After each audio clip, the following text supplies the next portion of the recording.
سورہ احزاب آیت نمبر 33۔ اعوذ باللہ من الشیطان الرجیم، بسم اللہ الرحمن الرحیم۔ وقرن فی بیوتکن ولا تبرجن تبرج الجاہلیۃ الاولی واقمن الصلاۃ وآتین الزکاۃ واطعن اللہ ورسولہ انما یرید اللہ لیذہب عنکم الرجس اہل البیت ویطہرکم تطہیرا واذکرن ما یتلی فی بیوتکن من آیات اللہ والحکمہ ان اللہ کان لطیفا خبیرا۔ ان المسلمین والمسلمات والمؤمنین والمؤمنات والقانتین والقانتات والصادقین والصادقات والصابرین والصابرات والخاشعین والخاشعات والمتصدقین والمتصدقات والصائمین والصائمات والحافظین فروجہم والحافظات والذاکرین اللہ کثیرا والذاکرات اعد اللہ لہم مغفرتا واجرا عظیما۔ صدق اللہ العظیم۔ وقرن فی بیوتکن ولا تبرجن تبرج الجاہلیۃ الاولی، اور آپ ٹک کے رہیں گھروں کے اندر، اور جو جاہلیت کی تہذیب ہے اس کے مطابق زیب و زینت کے ساتھ باہر مت نکلیں۔ وَأَقِمْنَ الصَّلَاةَ وَآتِينَ الزَّكَاةَ وَأَطِعْنَ اللَّهَ وَرَسُولَهُ، نماز کا اہتمام کر رکھیں اور زکوٰۃ ادا کریں اور اللہ اور اس کے رسول کی اطاعت کریں۔ انما یرید اللہ لیذہب عنکم الرجس اہل البیت، اللہ تو صرف یہ چاہتا ہے کہ اے نبی کے اہل بیت، نبی کے گھر والوں، تم سے ناپاکی کو، رجس کو دور کرے، وَيُطَهِّرَكُمْ تَطْهِيرًا، اور تمہیں خوب پاک و صاف کرے۔ وَاذْكُرْنَ مَا يُتْلَى فِي بُيُوتِكُنَّ مِنْ آيَاتِ اللَّهِ وَالْحِكْمَةِ، اور آپ تذکرہ کریں، یاد کریں، اس کا تذکرہ کریں جو تمہارے گھروں میں تلاوت کی جاتی ہے اور پڑھا جاتا ہے، اللہ کی آیات اور حکمت کو۔ ان اللہ کان لطیفا خبیرا، بے شک اللہ بڑا باریک اور سب خبر رکھنے والا ہے۔ ان المسلمین والمسلمات والمؤمنین والمؤمنات، بے شک وہ مرد جنہوں نے فرما برداری اختیار کی اور وہ عورتیں جنہوں نے فرما برداری کی، اور ایمان والے مرد اور ایمان والی عورتیں، والقانتین والقانتات، اور اطاعت گزار مرد اور اطاعت گزار عورتیں، والصادقین والصادقات، اور راست باز مرد اور راست باز عورتیں، والصابرین والصابرات، اور ثابت قدم رہنے والے مرد اور ثابت قدم رہنے والی خواتین، والخاشعین والخاشعات، اور جھکنے والے، عاجزی اختیار کرنے والے مرد اور عاجزی اختیار کرنے والی عورتیں، والمتصدقین والمتصدقات، اور صدقہ کرنے والے مرد اور صدقہ کرنے والی عورتیں، والصائمین والصائمات، اور روزہ دار مرد اور روزہ دار عورتیں، والحافظین فروجہم والحافظات، اور اپنے شرمگاہوں کی حفاظت کرنے والے مرد اور شرمگاہوں کی حفاظت کرنے والی عورتیں، والذاکرین اللہ کثیرا والذاکرات، اور اللہ کو کثرت سے یاد کرنے والے مرد اور اس کو کثرت سے یاد کرنے والی عورتیں۔ اعد اللہ لہم مغفرتا واجرا عظیما، اللہ نے ان کے لیے مغفرت کا انتظام کیا ہے اور ان کے لیے ایک بہت بڑا اجر تیار کر رکھا ہے۔ یہ ابتدا کی جو دو آیتیں ہیں یہ ازواج مطہرات امہات المومنین حضور صلی اللہ علیہ وسلم کی جو بیویاں ہیں ان سے وہ خطاب جو پیچھے چلا آ رہا ہے اسی کا حصہ ہے وہ پہلی دو آیتیں۔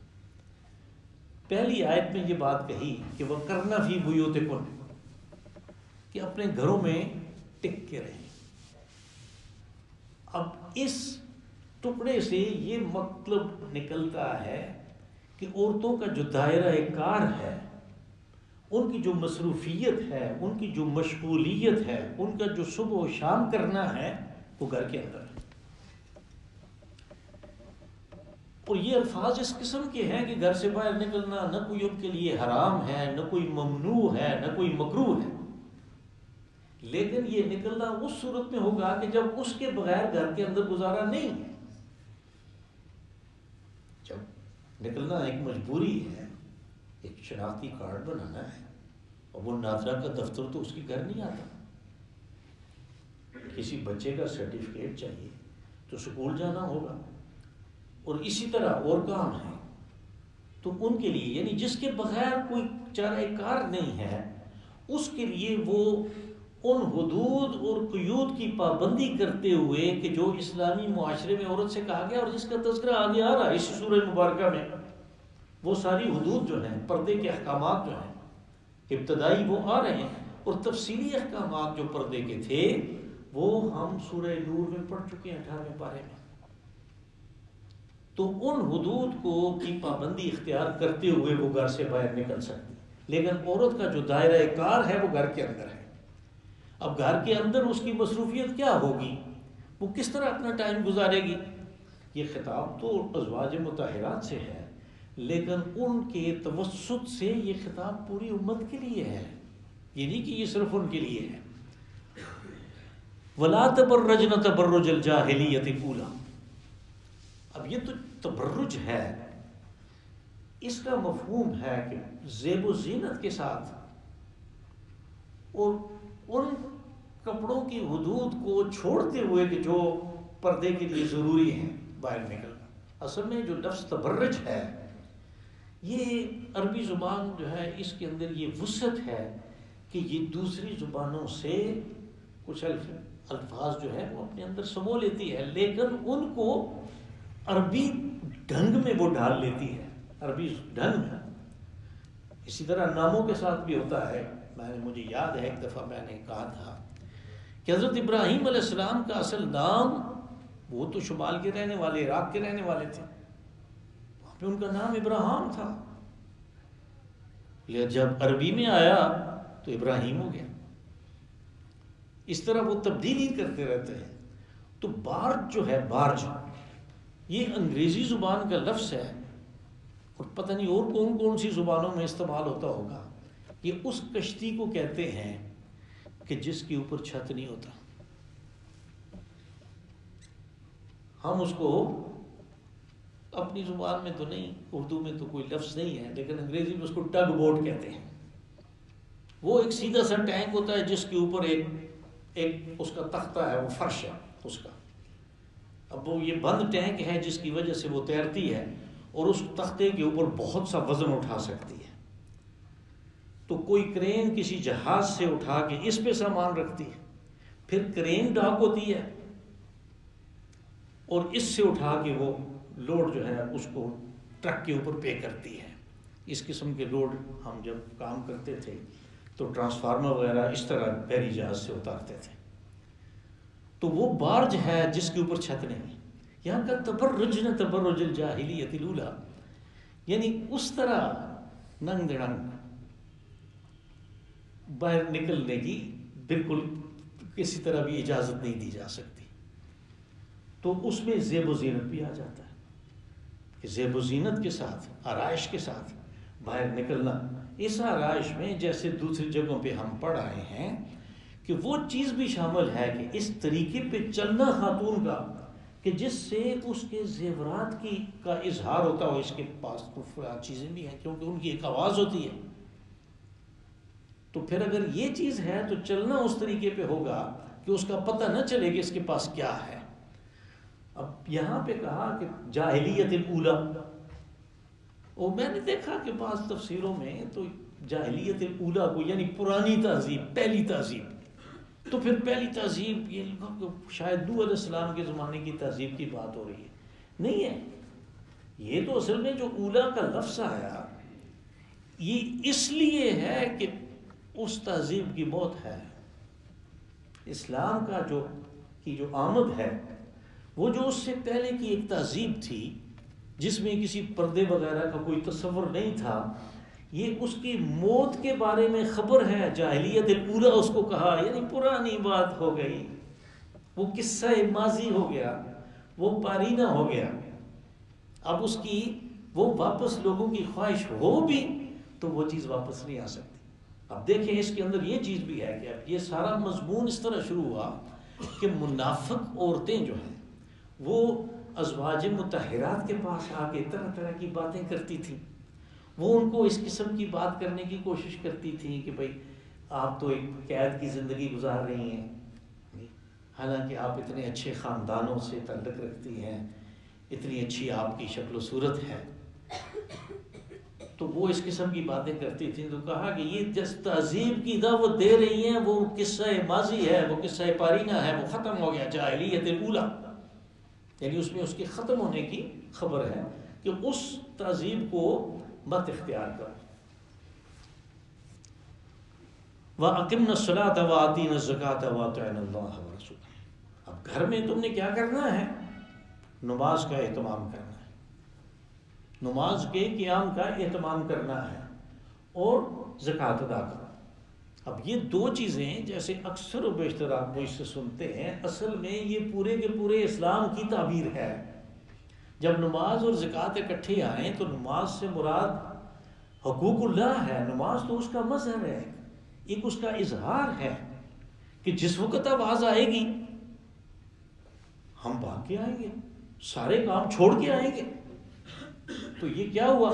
یعنی اللہ کے حقوق ہم ادا کر رہے ہیں، اس کا ایک اظہار نماز کے ذریعے سے ہوتا ہے.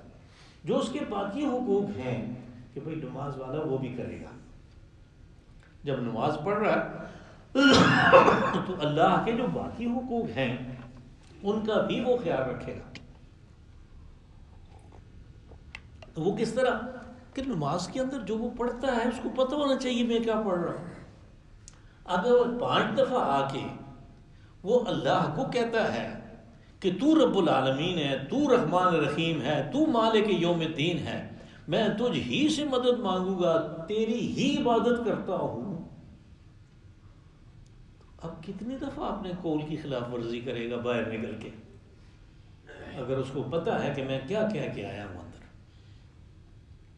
تو اس طرح پھر وہ اللہ کے سارے حقوق کو ادا کرنے والا بن جائے گا. پھر اللہ کے حقوق میں یہ چیز بھی ہے کہ اگر اس کا تقاضا ہو، اگر کسی وقت تقاضا ہو جائے کہ اپنی جان پیش کرو، تو یہ کہے گا کہ کون سی میری جان، تیری تو دی ہوئی ہے، یہ تو تیری چیز ہے، اب تیری ضرورت ہے تو میں اس کو پیش کرتا ہوں. اپنا مال پیش کرو، یہ مال کو بھی پیش کرے گا. تو یہ چیز کہاں سے آئے گی؟ یہ نماز سے. اگر نماز قیام کو سامنے مد نظر رکھ کے نماز کو قائم کیا جائے تو یہ چیز آتی ہے. اگر یہ نہیں آ رہی تو پھر غور کرنا پڑے گا کہ نماز میں کوئی کمی ہے.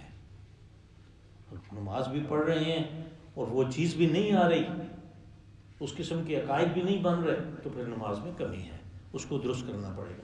آدین الزکاۃ جو ہے یہ اصل میں حقوق العباد کی تعبیر ہے، اور اس کا ایک مظہر جو ہے وہ زکوٰۃ کی ادائیگی ہے کہ اس کو بندوں کا خیال ہے، اللہ کی اس مخلوق کا خیال ہے جس کے بارے میں اللہ نے کہا کہ یہ تو میرا کنبہ ہے، الخلق عیال اللہ.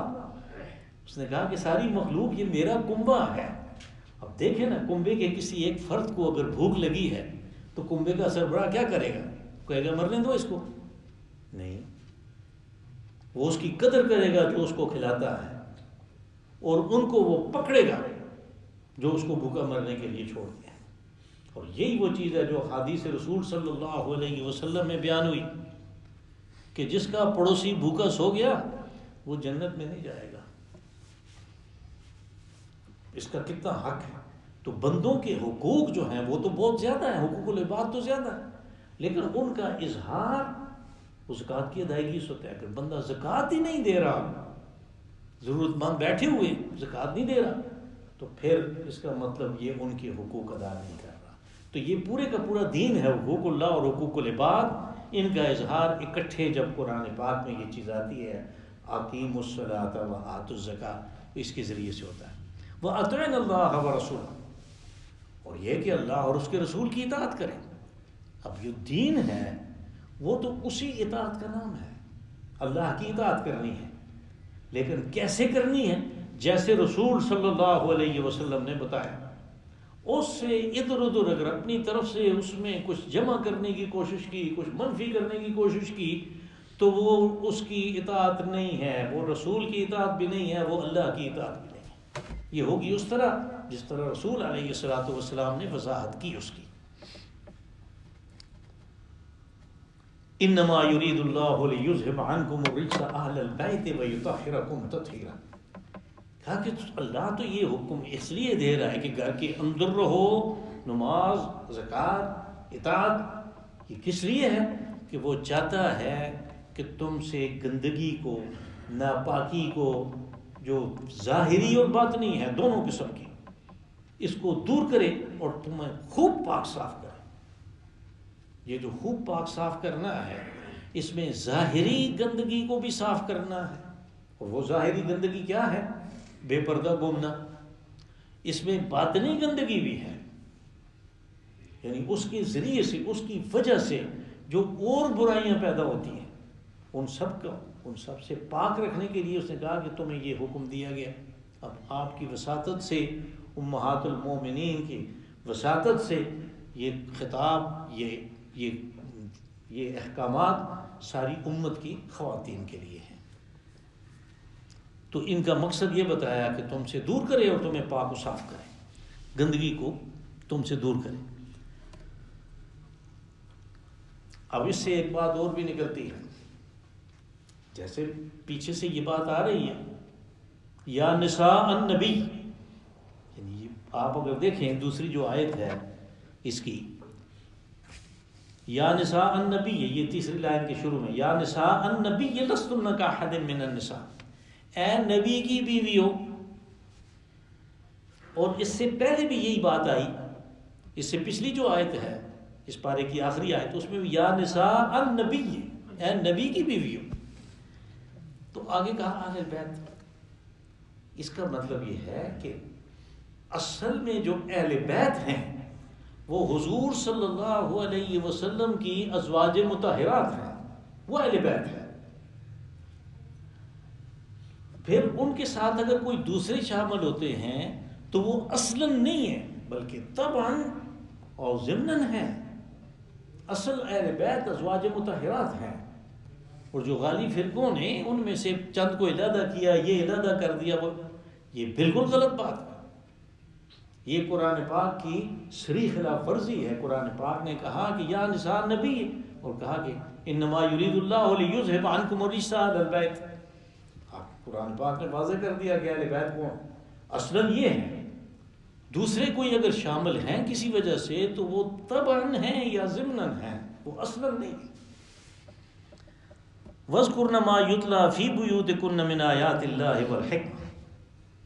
کہا کہ تم اور گھروں میں کیا کرو گے؟ تمہارے گھروں میں جس چیز کی تعلیم دی جاتی ہے، جس کا تذکرہ کیا جاتا ہے، جو اللہ کی آیات ہیں، اس کی حکمت ہے۔ حکمت کیا ہے؟ کہ ان آیات میں جو احکامات ہیں ان کو پورا کرنے کے لیے بندے کا اندر سے آمادہ ہونا، اور اس کو خوشی سے اور محبت سے اس اطاعت کو اختیار کرنا جن احکامات کا حکم دیا گیا، یہ حکمت ہے۔ اور جس کو حکمت دی گئی، قرآن پاک نے کہا وَمَن يُؤْتَ الْحِكْمَةَ فَقَدْ أُوتِيَ خَيْرًا كَثِيرًا، جس کو حکمت مل گئی اس کو بہت بڑا خیر مل گیا، بہت بڑی بھلائی مل گئی۔ یہاں پہ یہ کہا کہ جو وہ تعلیم دی جا رہی ہے، اب اس کی کیا وجہ ہے؟ اس کی وجہ یہ ہے کہ رسول اللہ صلی اللہ علیہ وسلم، جیسا اسی سورہ مبارکہ میں ہم نے پڑھا کہ لَقَدْ كَانَ لَكُمْ فِي رَسُولِ اللَّهِ أُسْوَةٌ حَسَنَةٌ، کہ حضور صلی اللہ علیہ وسلم کی زندگی تمہارے لیے بہترین نمونہ ہے۔ اب ہر آدمی کی زندگی کی طرح رسول اللہ صلی اللہ علیہ وسلم کی زندگی بھی دو قسم پہ ہے، گھر سے باہر کی اور گھر کے اندر کی۔ تو جو گھر کے اندر کی زندگی ہے اس کی وضاحت تو کرنی ہے امہات المومنین نے، یعنی آپ بطور خاوند کیسے تھے۔ اب چونکہ گھر کے اندر رات ہوتی ہے تو آپ کے رات کے معمولات کیا تھے، اور پھر وہ احکامات جو خاص طور پہ خواتین سے متعلق ہیں وہ تو ان کو سکھائے گئے پھر انہوں نے خواتین کو سکھائے. اور یوں آپ کہیں کہ اگر مردوں کے ذریعے سے، صحابہ کرام کے ذریعے سے ہمارے تک جو دین پہنچا، تو اس کا ایک بیشتر حصہ خواتین کے ذریعے سے بھی پہنچا، امہات المومنین کے ذریعے سے بھی پہنچا، جو کہ کسی طرح بھی اس سے کم نہیں ہے. وَاذْكُرْنَ مَا يُتْلَى فِي بُيُوتِكُنَّ مِنْ آیَاتِ اللَّهِ وَالْحِکْمَةِ. تو آیات اللہ کیا ہیں؟ اصل میں دین تو یہی قرآن پاک ہے نا، اللہ کی آیات ہیں. تو اس کا ایک حصہ وہ ہے جو صحابہ اکرام نے بیان کیا، ایک حصہ وہ ہے جو امہات المومنین نے بیان کیا. اور پھر اللہ کی حکمت دیکھیں. شاید اس دن بھی میں نے گزارش کی تھی کہ حضرت عائشہ صدیقہ رضی اللہ عنہ کتنا زمانہ زندہ رہی. خلفائے راشدین کے سارے زمانہ میں وہ تھی. پھر اس کے بعد حضرت معاویہ کے، حضرت حسن کے زمانے میں، پھر ان کے گورنر تھے، حضرت معاویہ کے گورنر تھے ابو ہریرہ، انہوں نے نماز جنازہ پڑھائی. تو انہوں نے وہ زندگی پائی، اور صحابہ کرام باقاعدہ جا کے ان سے پوچھتے تھے مختلف باتیں. تو یہ سارے کا سارا جو دین ہے یہ ہمارے پاس دو طریقوں سے پہنچا. ان میں سے ایک طریقہ امہات المومنین ہے. یہ چیز تھی وَاذْكُرْنَ مَا يُتْلَى فِي بُيُوتِكُنَّ، کہ آپ جو تمہارے گھروں میں تعلیم دی جا رہی ہے اللہ کی آیات کی اور حکمت کی، اس کو یاد رکھیں اور اس کا تذکرہ کرتے رہیں، اور اس کو پھیلانے کا انتظام کرنا ہے اسی طرح جیسے باہر کی زندگی کا ہو رہا ہے.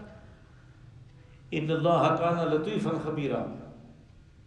اس میں ایک یہ چیز بھی ہے لطیفا خبیرا. لطیف کہتے ہیں باریک بین کو، یعنی تمہیں جو منتخب کیا ام المومنین، مومنین کی ماں بننے کے لیے، قیامت تک آنے والے مومنین کی ماں بننے کے لیے، تو وہ اللہ نے منتخب کیا. اور اس کا انتخاب جو ہے وہ کس چیز پہ مبنی ہے؟ باریک بینی پہ، کہ یہ اس قابل ہے، کہ یہ خاتون اس قابل ہے، کہ یہ نبی کے جو تعلیمات ہیں ان کو آگے چلائے گی. وہ باریک بین ہے اور اس کو خبر ہے ہر چیز کی. تو یہ تمہارا جو یعنی یہ اعزاز جو ہے اس کو سامنے رکھیں.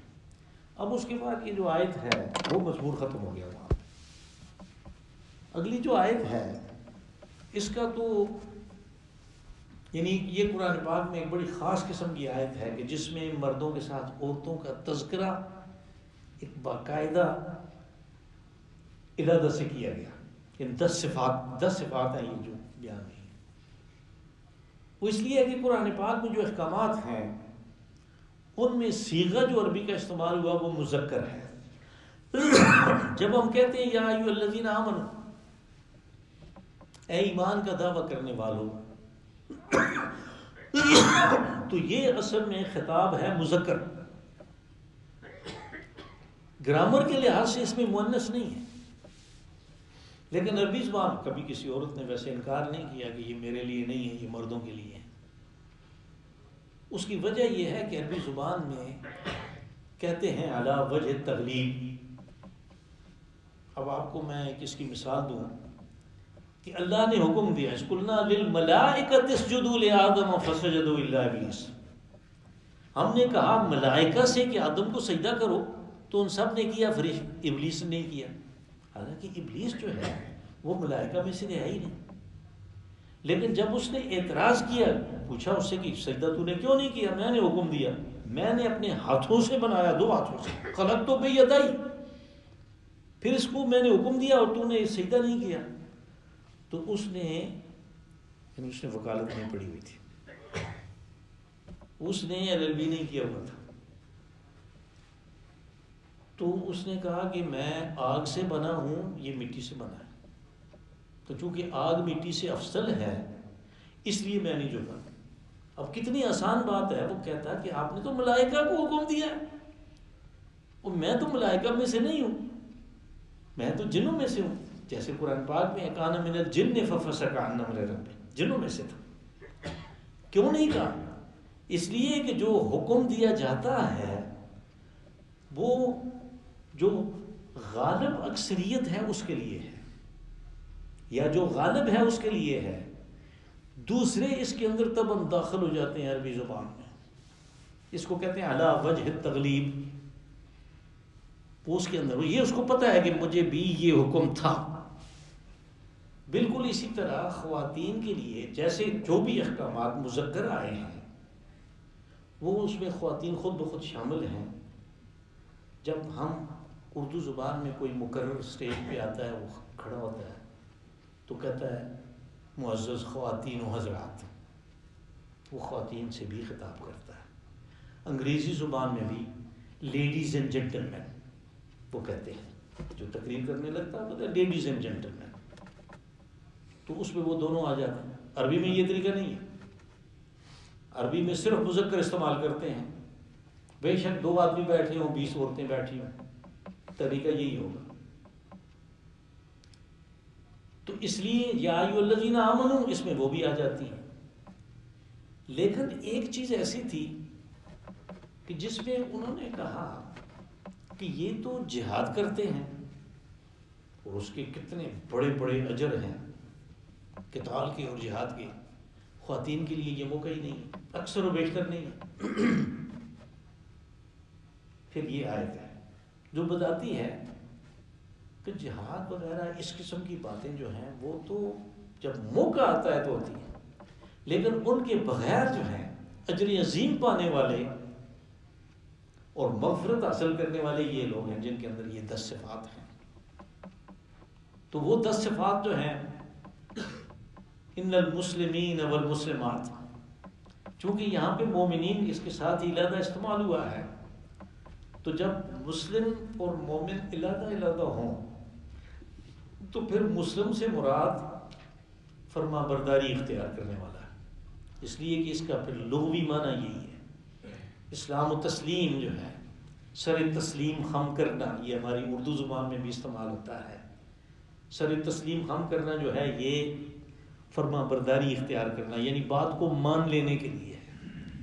اور مسلمان بھی وہی ہے کہ جس نے ظاہراً یہ کہہ دیا کہ میں کلمہ پڑھتا ہوں، جیسے اعراب نے کہا جب دیکھا کہ اسلام تو ایک بڑی طاقت بن گیا، اس کے سامنے تو کوئی ٹھہر ہی نہیں رہا، قریش بھی مار کھا گئے، وہ سارے عرب جو ہیں وہ مطیع ہو گئے. تو جو بادیہ میں رہنے والے دور لوگ تھے، خیموں میں رہنے والے خانہ بدوش قسم کے، تو وہ بھی مسلمان ہو گئے. لیکن قرآن پاک نے کہا کہ ابھی ایمان تمہارے دلوں میں داخل نہیں ہوا. تو یہ جو اسلام ہے وہ ایک علیحدہ چیز ہے جو بندے کو مسلمان کہلاتا ہے، اس کو شہریوں کے اسلامی مملکت میں سارے حقوق حاصل ہو جاتے ہیں. اس دنیا میں کسی کی یہ استطاعت نہیں ہے، یہ طاقت نہیں ہے، یہ علم نہیں ہے، اس کے پاس یہ خبر نہیں ہے کہ دیکھیں اس کا ایمان ہے یا نہیں ہے. اس لیے ہم یہ کہتے ہیں کہ جب کہا یا ایھا الذین آمنوا تو اس میں منافق بھی آ جاتے ہیں، اس خطاب کے اندر منافق بھی ہے. پس سارے قرآن پاک میں کسی بھی جگہ یا ایھا الذین نافقوا نہیں ہے، اے منافقت اختیار کرنے، یہ نہیں ہے. کفروا ہے، یا ایھا الذین کفروا لا تعتذروا اليوم، کفروا ہے سورۃ تحریم میں، نافقوا نہیں. اس لیے کہ وہ سارے کے سارے اس ایمان والوں میں آتے ہیں جنہوں نے اپنے آپ کو ڈکلیئر کر دیا ہے کہ ہم مسلمان ہیں. تو بس جب یہ اکٹھے آتے ہیں اسلام اور ایمان، تو اسلام سے مراد یعنی زبان سے ادا کیا ہوا اسلام کا جو ضروری عقائد ہیں وہ ہیں، اور جو ایمان ہے وہ دل سے اس کی تصدیق کرنا، وہ اس کے اندر آ جاتا ہے. تو اس میں خواتین اور مرد دونوں آ گئے. پھر اس کے بعد ہوا کہ والقانتین والقانتات، یہ فرما بردار ہے. اسلام اور قنوت یہ تقریباً نزدیکی چیزیں ہیں، لیکن علیحدگی کے لیے استعمال ہوتا ہے کہ جو قانتین ہیں وہ اندر اور باہر سے اطاعت گزار ہیں. تو جو صرف فقط نام کے مسلمان ہیں وہ ظاہری لحاظ سے اطاعت گزار ہیں، لیکن جب بھی موقع ملے وہ ڈنگ مارنے کے لیے تیار ہو جاتے ہیں. والصادقین والصادقات، اب اس کا ترجمہ کرتے ہوئے میں کہتا ہوں راست باز. صدق ہم سچائی کو کہتے ہیں، لیکن یہ وہ سچائی ہے کہ جو واقعے کے مطابق بھی ہے، سچ بھی ہے، اور اس کے دل نے بھی اس کو تسلیم کیا ہوا ہے، یعنی وہ اپنے ارادے سے بھی اس کو تسلیم کرتا ہے۔ تو یہ تین چیزیں جب اکٹھی ایک واقعہ کے بارے میں آ جائیں تو پھر یہ صادق ہوتا ہے۔ اگر ٹھیک ٹھاک واقعہ جو ہے وہ زبان سے سچ سچ جیسے دیکھا ویسے بیان کر دیا، وہ صدق ہو جائے گا، وہ یہ چیز نہیں بنتی، وہ سچ ہو جائے گا لیکن صدق نہیں بنتا، اس لیے کہ صدق میں اس کے دل کا بھی شامل ہونا ضروری ہے۔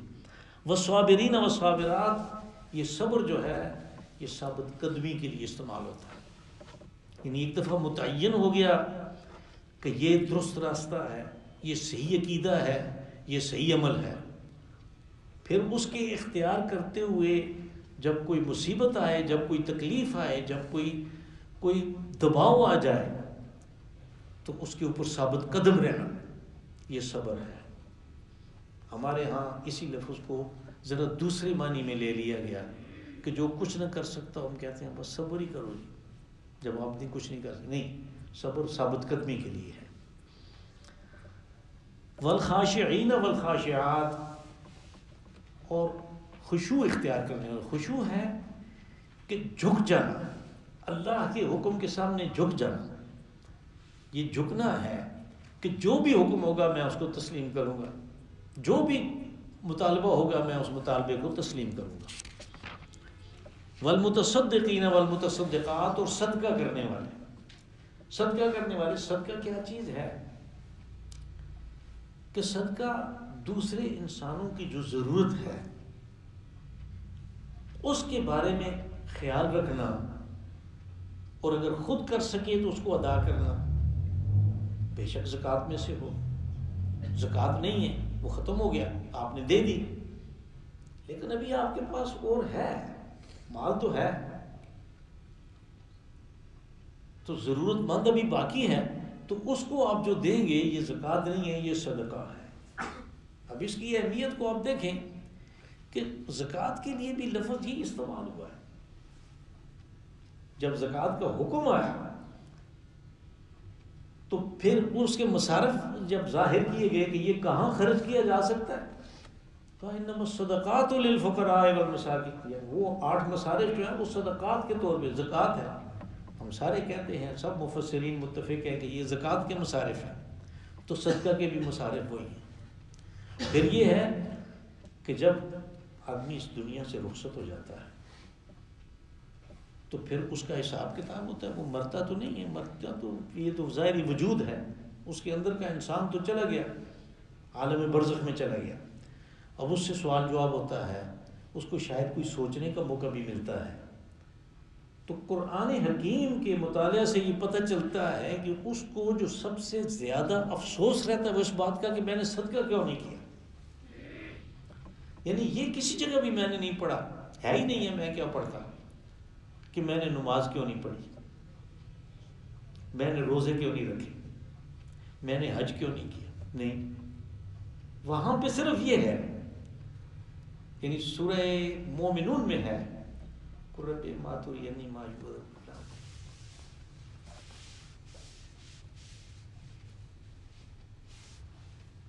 حتی اذا جاء احدهم الموت قال رب ارجعون لعلی اعمل صالحا فیما ترکت کلا، کہ جب کسی پہ موت آتی ہے، مر جاتا ہے، تو کہتا ہے یا رب مجھے واپس بھیج، میں نے جو چھوڑا، فیما ترکت، جو میرا ترکہ ہے، جو میں پیچھے چھوڑ کے آیا ہوں، اس میں سے میں خرچ کرنا چاہتا ہوں۔ یہ مرنے کے بعد کی بات ہے۔ اسی طرح سورہ منافقین کے آخر میں بھی ہے، اخرتنی الی اجل قریب فاصدق واکم من الصالحین۔ اب یہ وہ مرتے وقت، یعنی جو بس بالکل عالم نزع ہے، تو اس کو خیال آتا ہے کہ تھوڑی سی ملک اور مل جائے، فاصدق واکم من الصالحین، تو میں صدقہ کروں اور نیکوکار بن جاؤں۔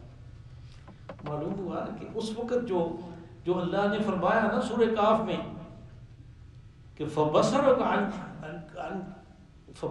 غطاء، کہ تیری آنکھوں سے پردہ ہم نے ہٹا دیا، اب تمہیں اصل حقائق نظر آنے شروع ہو گئے۔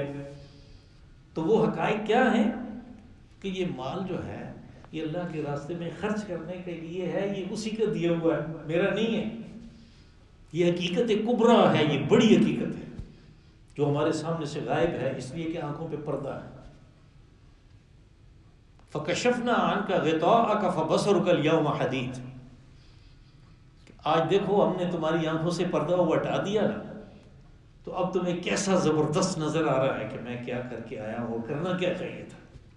تو جو کرنا چاہیے تھا وہ کہتا ہے میں نے صدقہ کرنا تھا۔ تو یہاں پہ اس کا تذکرہ ہے والمتصدقین والمتصدقات، صدقہ کرنے والے مرد اور صدقہ کرنے والی عورتیں، والصائمین والصائمات، اور روزہ رکھنے والے مرد اور روزہ رکھنے والی عورتیں۔ اب ظاہر ہے جہاں سے جس روزے کا تذکرہ ہے وہ نفلی ہے، نفل روزہ ہے۔ تو نفل روزہ میں کچھ ایسے ہیں کہ جن کا احادیث رسول صلی اللہ علیہ وسلم میں تذکرہ ہے باقاعدہ، جیسے آپ نے فرمایا کہ ستۃ من شوال کصائم الدہر، کہ رمضان کے روزے رکھ کے جس نے شوال کے 6 روزے رکھے جویا اس نے سارا سال روزے رکھے، اس لیے کہ اجر تو ہر عمل کا 10 گنا ہے، تو یہ 30 اور 6 36 ہو گئے، 10 کریں اس کو، 10 سے ضرب دیں تو یہ سارا سال کے دن بن جاتے ہیں۔ اسی طرح آپ نے ان لوگوں کے لیے جو حج نہیں کر رہے ان کے لیے عرفے کے دن کا روزہ، عید سے اگلا دن جو ہے یوم عرفہ، اس کے روزے کے بارے میں حدیث میں خاص بات ہے۔ پھر آپ نے جب دیکھا مدینہ منورہ میں کہ یہود وہ 10 محرم کا روزہ رکھتے تھے، تو آپ نے پوچھا کہ یہ کیوں روزہ رکھتے ہیں اس تاریخ کو؟ تو انہوں نے کہا حضرت موسیٰ علیہ السلام کو کتاب ملی تھی 10 محرم کو، تورات ملی تھی ان کو، تو ہم اس یاد میں روزہ رکھتے ہیں۔ تو آپ نے فرمایا کہ موسیٰ کا حق ہمارے اوپر ان سے زیادہ ہے، ہم اگلے سال 2 روزے رکھیں گے۔ تو بس وہ 2 روزے یا 9ویں 10ویں کا رکھ لیں یا 10 11 کا رکھ لیں محرم میں، یہ بھی ہوئی۔ باقی کسی روزے کا تذکرہ نہیں ہے۔ ہم لوگوں نے جو بعض روزے اپنے اوپر فرض کر لیے ہیں ان میں سے کچھ تو ایسے ہیں کہ جن کا تو نام و نشان ہی نہیں ہے، جیسے شعبان کی 15 تاریخ کا اکثر لوگ روزہ رکھ لیتے ہیں یہ سمجھتے ہوئے کہ یہ کوئی سنت ہے یا کوئی فرض ہے یا کوئی اس قسم کی چیز ہے، نہیں، اس کا کوئی تذکرہ نہیں ہے، اس کا کوئی یعنی شرعی حیثیت نہیں ہے۔ یہ ہے کہ حضور صلی اللہ علیہ وسلم شعبان میں روزے زیادہ رکھتے تھے، آپ تو نفل روزے بہت رکھتے تھے لیکن شعبان میں زیادہ رکھتے تھے، اور جو لوگ کچھ رکھیں کچھ نہ رکھیں ان کے لیے یہ حکم ہے کہ 15 شعبان کے بعد روزہ نہیں رکھنا، صرف رمضان کی تیاری کرنی ہے، یعنی اپنے آپ کو کھا پی کے اس قابل بنانا ہے کہ روزے میں بے ہوش نہ ہو جائے۔ تو باقی اور کسی روزے کا کوئی خاص تذکرہ نہیں ہے، آپ جتنے چاہیں رکھیں اس کا بڑا اجر ہے۔ والصائمین والصائمات والحافظین فروجہم والحافظات، اور اپنی شرمگاہوں کی حفاظت کرنے والے مرد اور عورتیں، یعنی ہر وقت ان کی طبیعت جو ہے وہ بکرے کی طرح نہیں ہے بلکہ وہ انسان بن کے رہتے ہیں معاشرے میں، اور نہ دوسروں کی عزت پہ حملہ کرنے کی کوشش کرتے ہیں نہ اپنی عزت گنواتے ہیں۔ والذاکرین اللہ کثیرا والذاکرات، اور اللہ کو کثرت سے یاد کرنے والے مرد اور کثرت سے یاد کرنے والی عورتیں، اور اللہ کا سب سے بڑا ذکر نماز ہے، پھر قرآن پاک کی تلاوت ہے، اس کو سمجھنا اور اس کو سمجھانا ہے۔ اعد اللہ لہم مغفرۃ و اجرا عظیما، کہا کہ ان تمام کے لیے یعنی ان مردوں کے لیے بھی اور عورتوں کے لیے بھی اللہ نے مغفرت اور اجر عظیم جنت کی تعبیر ہے وہ تیار کر رکھا ہے۔ اللہم صلی وسلم وبارک وانعم علی عبدک ورسولک ونبیک محمد صاحب المقام